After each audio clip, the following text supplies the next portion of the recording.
Perkenalkan, saya Novianti Ramadhani dari Universitas Negeri Makassar, jurusan Psikologi Pendidikan dan Bimbingan, program studi bimbingan dan konseling.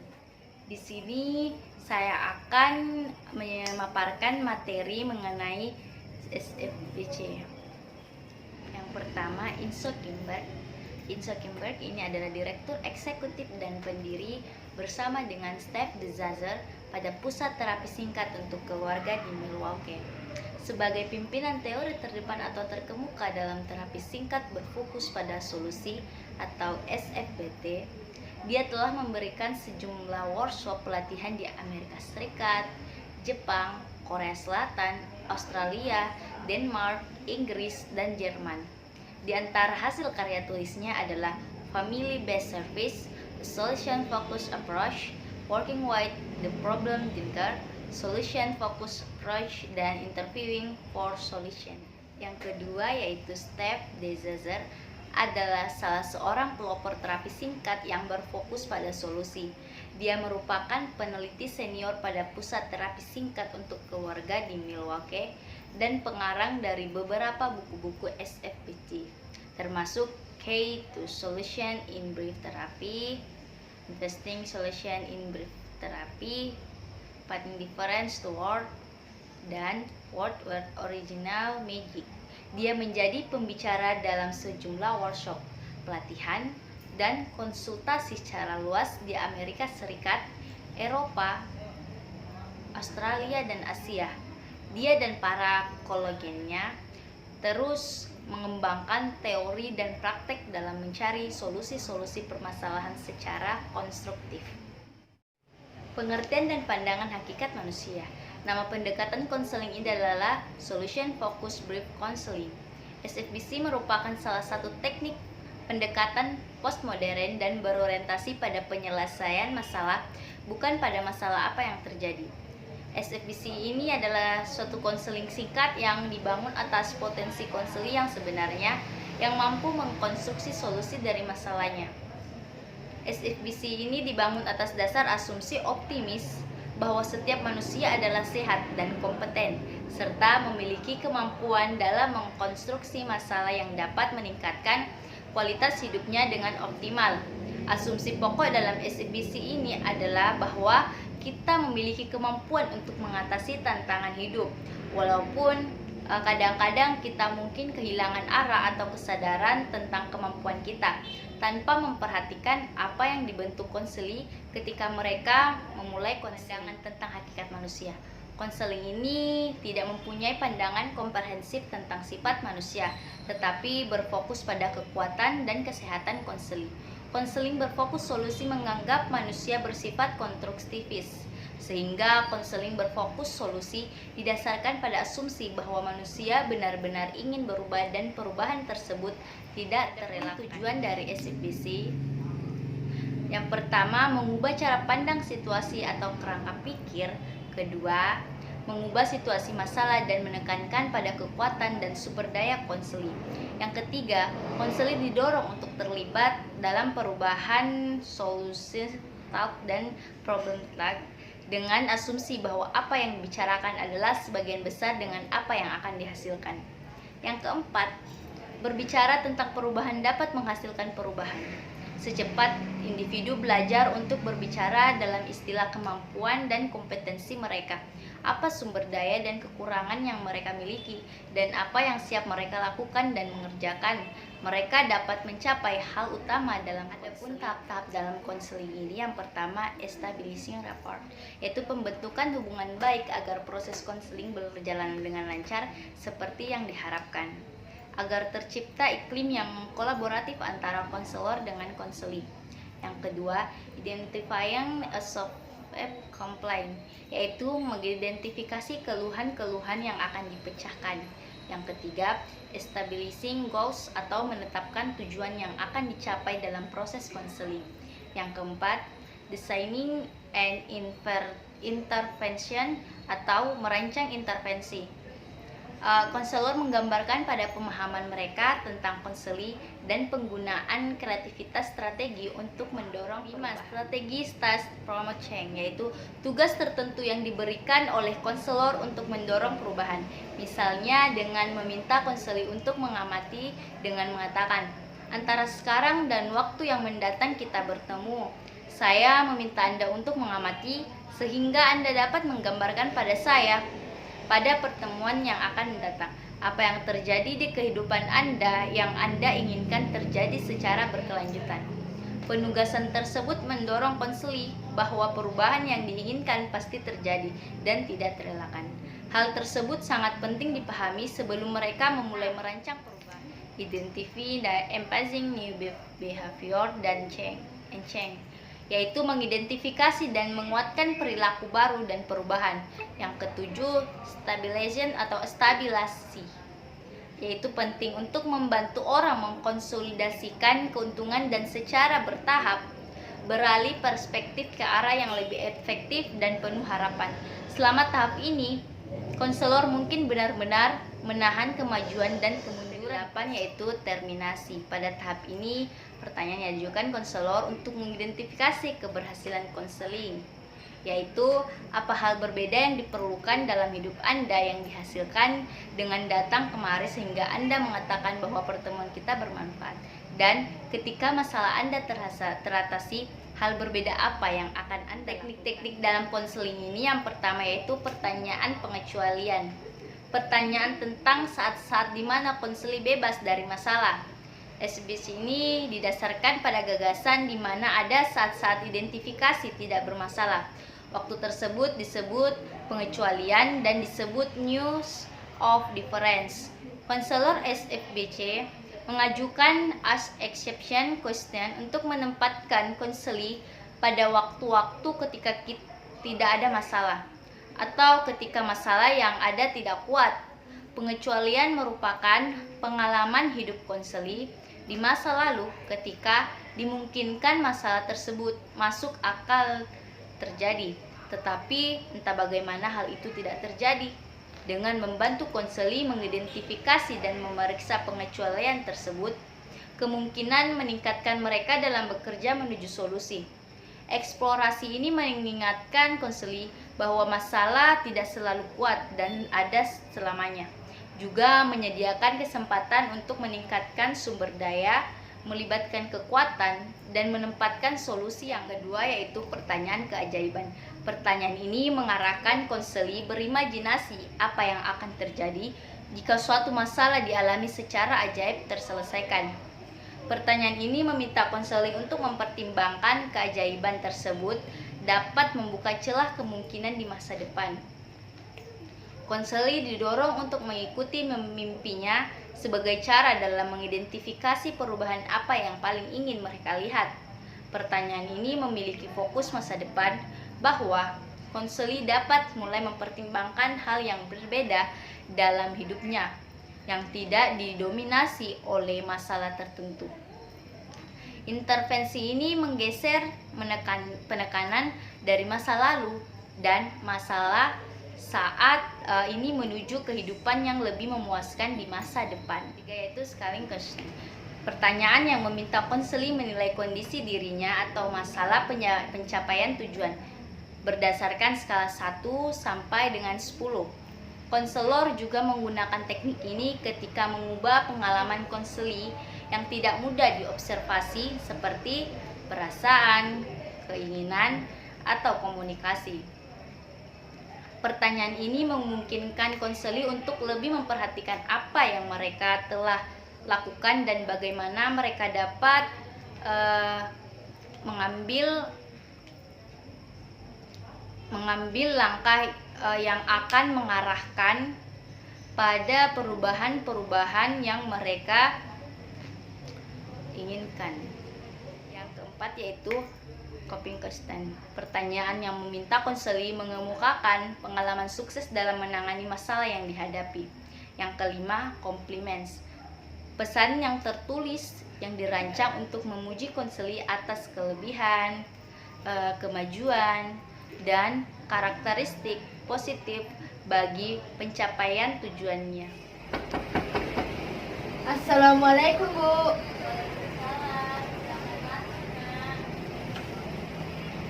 Iya, Bu. Terima kasih, Bu. Silakan duduk.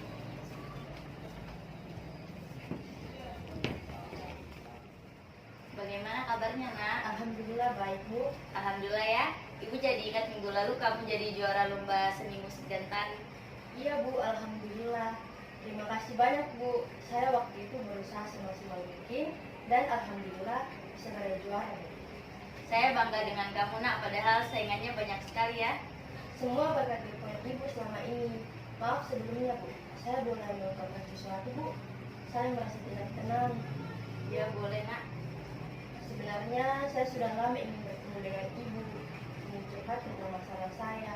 Cuma saya ragu-ragu. Baik, Nak, Ibu siap membantu kamu. Tapi sebelumnya, apa yang ingin kamu capai dalam konseling ini? Saya ingin keluar dari masalah ini dan menemukan solusinya, Bu. Ya, Nak, saya mengerti maksud kamu. Ibu senang kamu mau membicarakan masalah kamu. Namun sebelum kita berdiskusi lebih lanjut, ada hal yang perlu Ibu sampaikan, bahwa pertemuan ini memiliki prosedur dan tujuan, yakni membantu kamu dalam menemukan masalah solusi dari permasalahan yang kamu hadapi. Ibu percaya bahwa kamu memiliki solusi untuk masalah yang kamu hadapi tersebut. Hanya saja perlu diperjelas agar solusi itu dapat ditemukan. Oleh karena itu, peran Ibu di sini adalah membantumu memperjelas solusi-solusi yang akan kamu tempuh untuk menyelesaikan masalah yang kamu hadapi. Bagaimana, Nak? Iya, Bu. Tapi terus terang saya tidak percaya diri untuk menceritakan masalah yang saya hadapi. Iya, Nak. Ibu memahami kondisimu saat ini. Yang terpenting, kita dapat bekerja sama untuk menemukan solusi atas permasalahan yang kamu hadapi. Iya, Bu. Semoga saja ada solusi untuk permasalahan Ibu ini. Amin, Nak. Jika kamu aktif dalam proses konseling ini, tentunya kamu akan menemukan sendiri solusi yang terbaik yang bisa kamu lakukan atas masalah yang kamu hadapi. Bahkan hal-hal kecil pun yang terjadi dalam kehidupanmu bisa menjadi sebuah petunjuk adanya sebuah solusi. Jadi, Nak, santai saja ya, pasti akan ada jalan keluar dari masalahmu. Iya, Bu. Saya sangat mengharapkan itu. Namun sebelum itu, Ibu meminta kesepakatan waktu untuk membahasnya agar konseling kita ini berjalan secara efektif dan teratur. Layanan ini memerlukan sekitar 3-4 kali pertemuan yang setiap kali pertemuannya itu 60 menit. Namun semua bergantung kepada kamu. Jika kamu aktif dalam melakukan perubahan menuju solusi, maka konseling ini bisa segera diakhiri. Namun, jika kamu tidak berperan aktif, maka waktu yang kita gunakan akan lebih lama lagi. Saya setuju, Bu. Saya rasa waktu itu cukup. Saya minta Ibu bisa merasakan ini karena saya tidak ingin orang lain mengetahui permasalahan saya. Baik, Nak. Ibu tidak akan menceritakan masalah yang kamu hadapi dengan siapapun, karena kerahasiaan konseling adalah bagian hidup dari konselor. Itu semua sudah diatur dalam kode etik konseling. Baiklah, Bu. Baik, Nak. Sekarang coba ceritakan apa yang mengganggu kamu saat ini. Saya sekarang ini sedang bingung, Bu. Bingung kenapa, Nak? Sebab kebingungan tersebut saya tidak bisa berkonsentrasi pada pelajaran, Bu. Jadi, Nak, kamu sekarang tidak bisa berkonsentrasi pada pelajaran karena kamu merasa kebingungan. Iya, Bu. Selain itu, saya juga sering menyendiri di kelas, Bu. Jadi, Nak, kebingungan ini membuat kamu menjadi kurang berinteraksi dengan teman kamu. Iya, betul, Bu. Apakah ada hal lain yang mengganggu pikiranmu saat ini? Saya juga merasa cemas, Bu. Baiklah, Nak, mari kita lihat masalahmu lebih jauh. Kamu mengatakan bahwa kamu saat ini sedang merasa kebingungan dan merasa cemas. Kalau boleh Ibu tahu, apa yang menyebabkan itu terjadi?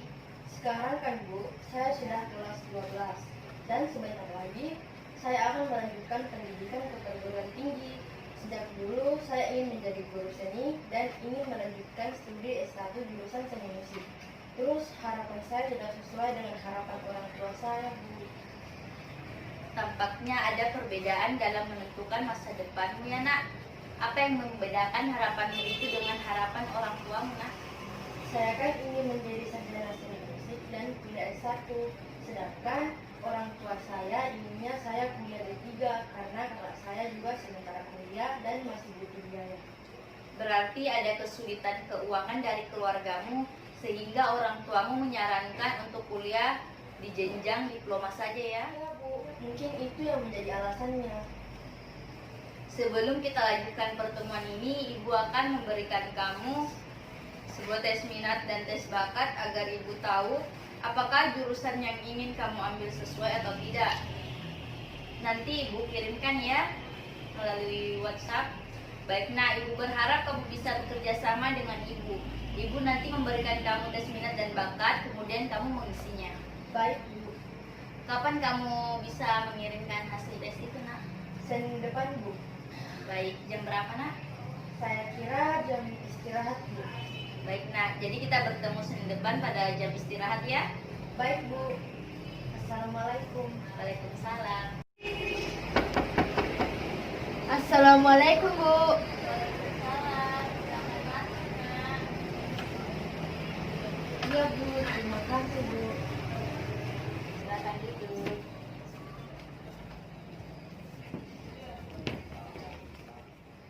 Bagaimana kabarnya nak? Alhamdulillah kabar baik Bu. Apakah masih ingat dengan tes minat dan tes bakat yang minggu lalu kamu lakukan? Masih Bu, hasil itu sudah ada dan juga saya sering pelajari Bu. Bagus nak, ternyata kamu orang yang pintar ya. Nah, apakah minat dan bakat yang ditulis dari hasil tersebut sesuai dengan minat dan bakat yang kamu miliki? Sangat sesuai Bu. Hasilnya bakat khusus adalah bidang seni. Kalau boleh tahu, apa hobi kamu nak? Saya suka menyanyi dan menari Bu. Kira-kira jika lulus kamu ingin melanjutkan universitas mana? Saya ingin masuk di Universitas Negeri Makassar Bu, jurusan seni. Jika ibu memberikan kamu skala penilaian antara 1 sampai 10, di mana 1 adalah kebingungan karena perbedaan pilihan dengan orang tuamu, dan 10 adalah perasaan bebas dari kebingungan karena sudah mampu memutuskan pilihan karir. Angka 3 Bu. Berarti kamu berada pada kebingungan yang benar-benar membuatmu terganggu. Apa yang membuat kamu tetap bertahan sampai saat ini dengan kebingunganmu seperti ini nak? Benar Bu, saya berusaha selalu mengikuti keinginan orang tua saya. Tetapi untuk sekarang ini saya tidak bisa mengikuti keinginannya lagi. Sekarang kita lihat keuntungan dan kerugian pilihan orang tua kamu dan pilihan kamu ya. Iya Bu.